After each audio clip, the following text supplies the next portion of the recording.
नमस्कार। आज हम फिर अध्ययन करेंगे कंप्यूटर के बहुत से questions.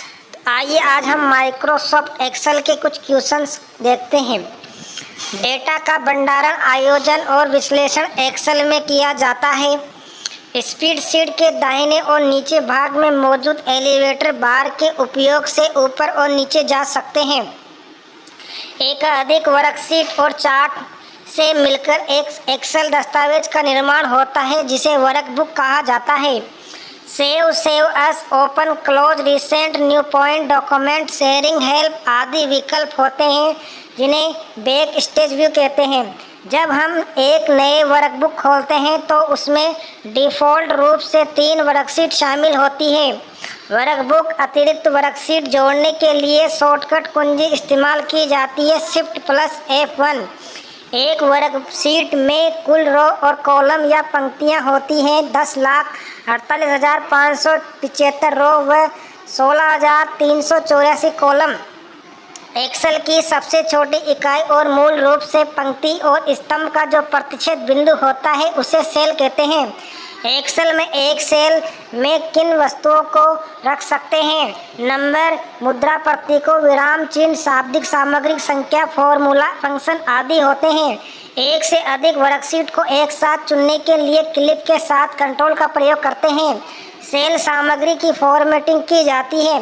Clip board group, font group और अलाइनमेंट ग्रुप होता है। सेल या सेल के समूह के लिए फॉन्ट आकार, रंग, बोल्ड, इटैलिक, अंडरलाइन, बॉर्डर आदि को बदलने में उपयोगी है। फॉन्ट ग्रुप सेल की सामग्री को एक लाइन में प्रदर्शित करने के लिए वर्क टेक्स्ट का यूज करते हैं। एक से अधिक लोगों को एक साथ करने के लिए मर्ज सेल का यूज करते हैं। प्रिंटिंग के दौरान सभी सामग्री को एक पृष्ठ में फिट करने के लिए स्केलिंग प्रोग्राम किया जाता है। वर्कशीट में डाटा को फिल्टर करने के लिए Ctrl+Shift+L लगाते हैं। सूत्र वह समीकरण है जो आपकी वर्कशीट में वैल्यू उस पर गणना का प्रदर्शन करते हैं। Multiplication, division, subtraction, addition, उपरोक्त सभी। एक्सेल में कुछ पूर्व निर्धारित फॉर्मूले होते हैं जिनमें फंक्शन कहते हैं और कोष्ठक के भीतर की सामग्री को अनुमेलन कहा जाता है। डाटा को चित्र में प्रदर्शित चार्ट द्वारा किया जा सकता है। चार्ट के बारे में विवरण चार्ट टाइटल करता है। हॉरिजॉन्टल बार, लाइन, कॉलम और अन्य डाटा मार्कर डाटा पॉइंट कहलाते हैं। वर्कशीट में कुछ रो व कॉलम से संबंधित डाटा पॉइंट को एक साथ ग्रुप डाटा सीरीज किया जा सकता है। जटिल चार्ट के लिए यह एक महत्वपूर्ण घटक तत्व है।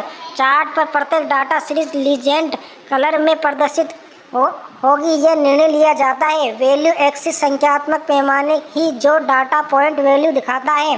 कैटेगरी एक्सेल वह लाइन है जहां बहुत सी डाटा सीरीज व्यवस्थित की जा सकती है। चार्ट हॉरिजॉन्टल भाग होता है। कैटेगरी एक्सेल बार चार्ट में वर्टिकल एक्सेल कहलाती है। डाटा पॉइंट की वास्तविक वैल्यू डाटा लेबल कहलाती है।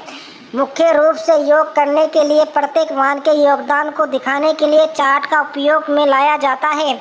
लाइन चार्ट में डाटा पॉइंट एक लाइन की रूप में कनेक्टिव रहते हैं। डेटा पॉइंट या वेरिएबल के 2 सेट के बीच संबंध का विश्लेषण करने के लिए खिचरा चार्ट व XY एक्सेट्रल चार्ट का इस्तेमाल किया जाता है। शेयर कीमतों, वैज्ञानिक डेटा जैसे तापमान में परिवर्तन को दर्शाने के लिए स्टॉक चार्ट का प्रयोग किया जाता है। व्यक्तिगत और समूह के परिणाम के बीच के रिश्ते को दिखाने के लिए रडार का प्रयोग किया जाता है। एक्सेल 2010 में डाटा का ग्राफिकल व्यू से प्रतिनिधित्व करने के लिए चार्ट टूल्स उपयोग किया जाता है। MS एक्सेल 2000 में चयन कक्षा से चार्ट बनाने के लिए शॉर्टकट कुंजी F11 होती है। MS एक्सेल 2010 में P चार्ट में केवल एक चार्ट श्रृंखला होती है। MS एक्सेल 2000 में एक्सेस डाटा से वेबसाइट में टेक्स्ट फाइल को डाटा आयत कर सकते हैं। MS एक्सेल 2010 में शीर्ष बाएं अधिक सेल का पता A1 होगा। ऐसी कुंजी जिसको अन्य कुंजियों के साथ दबाए जाने की आवश्यकता होती है कट, शिफ्ट और अल्टर। एक एक्सेल में अंकित मान की लेबल मान के रूप में माना जा सकता है। ये एक्सपोर्टेबल है। स्प्रेडशीट विशेष निष्कर्ष उसको उजागर करने के लिए कस्टम में हेड आउट चार्ट और रिपोर्ट तैयार करने के लिए प्रयोग किया जाता है।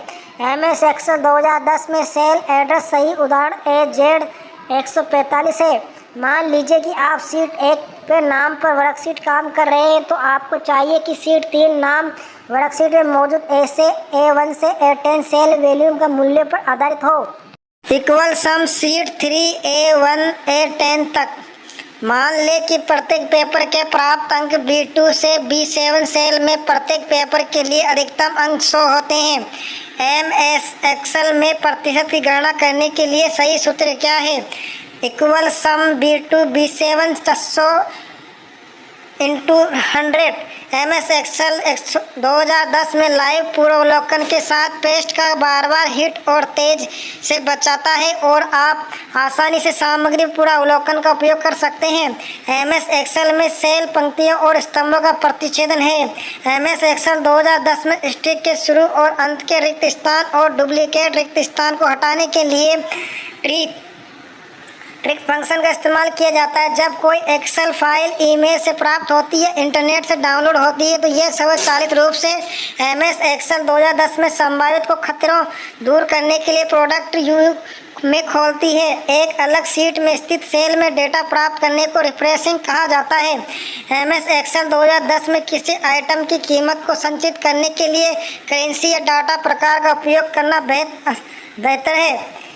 यदि सोर्स डेटा बदल गया हो तो MS एक्सेल में रिफ्रेश पिवोटेबल्स टूल विकल्प पिवोट या पिवोट चार्ट में डाटा का अपडेट कर सकते हैं।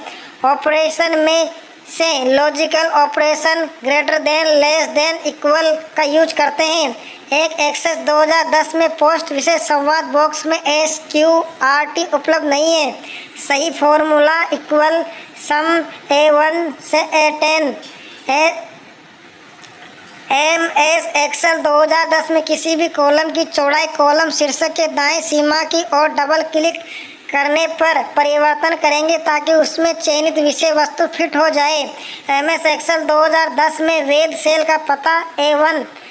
MS एक्सेल 2000 में शिफ्ट प्लस F3 का इस्तेमाल किया जाता है। फंक्शन इंसर्ट करने के लिए MS एक्सेल 2010 में चयनित कोशिकाओं के निष्पादन के लिए संयोजन किया जाता है। Control plus shift plus L। यदि 2/6 को किसी एक सेल में बिना किसी फॉर्मेट में प्रवेश किया जाता है तो एक्सेस उसे दिनांक के रूप में व्यवस्थित कर लेता है। MS एक्सेल में सूत्र होता है पावर 1 से 3 तक। MS एक्सेल में ट्रांसफर फॉर्मूले रो डाटा को कॉलम में और कॉलम को रो में दर्शाता है। सेल के चारों ओर एक काले रंग की सीमा सेल को सक्रिय सेल संकेत करती है। किसी चार्ट के ऊपर बना बॉक्स जिसमें प्रत्येक व्यक्तिगत रिकॉर्ड का नाम अंकित होता है उसे लीजेंड कहते हैं। एक वर्कशीट में आप पूर्ण वर्कशीट बहुत से रो और कॉलम्स केवल रो का चयन कर सकते हैं। MS एक्सेल में फंक्शन पूर्व लिखित फॉर्मूले होते हैं जो सभी गणना करने का कार्य करते हैं। MS एक्सेल में ABS प्रकार्य किसी संख्या का निष्पक्ष मान हेतु प्रयुक्त होता है। किसी MS एक्सेल सूत्र में संलग्न विस्तार के प्रारंभ व अंत के सेल एड्रेस को कोलन के द्वारा अलग किया जाता है। आसानी से पढ़ने के लिए टेबल का उपयोग कर सूचना को हॉरिजॉन्टल रो और वर्टिकल कॉलम में व्यवस्थित किया जा सकता है। MS एक्सेल में सभी फॉर्मूले इक्वल के रूप में होते हैं। ऑटोमेटिक रिलेटिव सेल रिफ्रेश को रोकने के लिए किसी विशेष कैरेक्टर का प्रयोग कॉलम और रो नंबर के पूर्व में होता है, उसको हैश कहते हैं। यदि आप चौड़े फॉर्मेट में प्रिंट लेना चाहते हैं तो लैंडस्केप की तरह के पेज को और ओरिएंटेज या अभिविन्यासित का प्रयोग करेंगे। एक अलग शीट के सेल में आंकड़ों को प्राप्त करना रिफ्रेशिंग कहलाता है। एक्सेल वर्कशीट के चयन अंश को आप वर्कशीट के जिस अंश को प्रिंट करना है उसे सेल सेलेक्ट कर प्रिंट डायलॉग बॉक्स में सेलेक्ट विकल्प चुनकर प्रिंट करेंगे। MS एक्सेल में हैज सेल की सामग्री बहुत बड़ी होने के कारण प्रदर्शित नहीं किया जा सकता है। MS एक्सेल में IFFRROR लॉजिकल फंक्शन है। ट्रांसपोसाइज फंक्शन पंक्ति आंकड़ों को कॉलम आंकड़ों व कॉलम आंकड़ों को पंक्ति आंकड़ों में दर्शाता है। फ्लो चार्ट योजना बनाने का एक उपकरण है। ये आमतौर पर एल्गोरिथम का मदद प्रतिक्रिया का किसी भी तरह का प्रतिनिधित्व करने के लिए इस्तेमाल किया जाता है। MS एक्सेल में छोटे चार्ट सेल में एड्रेस होते हैं जो कि दृश्य परिवर्तित सारांश देने के साथ साथ डेटा को दर्शाता है। इसे स्पार्क लाइन कहते हैं। डेटा को सॉर्टिंग क्रम में व्यवस्थित करने की प्रक्रिया है। हेडर फुटर का प्रयोग पृष्ठ संख्या अथवा डॉक्यूमेंट संबंधी सूचना देने के लिए होता है। MS एक्सेल में इस्तेमाल UPPER फंक्शन अक्सर टेक्स्ट स्ट्रिंग के सभी कैरेक्टर को अपकेस में परिवर्तन करने के लिए इस्तेमाल किया जाता है। MS एक्सेल 2010 में चार्ट के प्लॉट क्षेत्र में प्रदर्शित क्षैतिज रेखा को ग्रेड लाइन कहते हैं। मान लें कि वर्कशीट की सामग्री ऐसी है कि जब प्रिंट आउट लेते हैं तो ये एकाधिक पृष्ठ में आएगा। और अब आप किसी वर्कशीट के प्रिंट लेआउट को MS एक्सेल 89/2010 के एक पेज में प्रिंट करना चाहते हैं तो हम उसको 50 शीट ऑन पेज उपयोग करेंगे। एक्सेल में सॉर्ट ऑप्शन डेटा मेन्यू में होता है। एक्सेल वर्कशीट में वर्कशीट और चार्ट के सहयोग से बनती है। एक्सेल टूल में गोल सीक टूल एक अंतिम परिणाम से किसी अज्ञात वैल्यू की गणना करने के लिए काम करते हैं। एक्सेल 2003 का एक्सटेंशन 2007 एक्सेल 2010 फाइल एक्सटेंशन है। XLS, XLSX, XLSX एक वर्कशीट रो तथा कॉलम टाइटल को होल्ड करने हेतु ताकि जब वर्कशीट को स्क्रॉल किया जाए तो वे स्क्रॉल न हो, इसके लिए उपयोग में फ्रीज प्रेस कमांड का उपयोग किया जाता है। फॉर्मूला बार के बाईं ओर दिखाई देता है। एक बॉक्स होता है।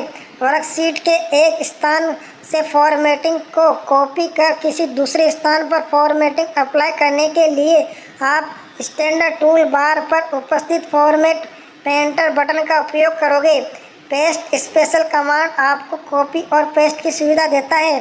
एक्चुअली फॉर्मूले के बजाय एक फॉर्मूले के परिणाम स्वरूप वैल्यू द्वारा माइक्रोसॉफ्ट एक्सेल 2010 का उपयोग कर बार एवं पाई चार्ट व लाइन ग्राफ चार्ट के प्रकार बनाए जा सकते हैं। एक सूत्र बनाने के लिए सेल वैल्यू फॉर सेल संदर्भों में उपयोग कर सकते हैं। मान लीजिए कि आप इंटरनेट से एक्सेल फाइल डाउनलोड करते हैं और MS एक्सेल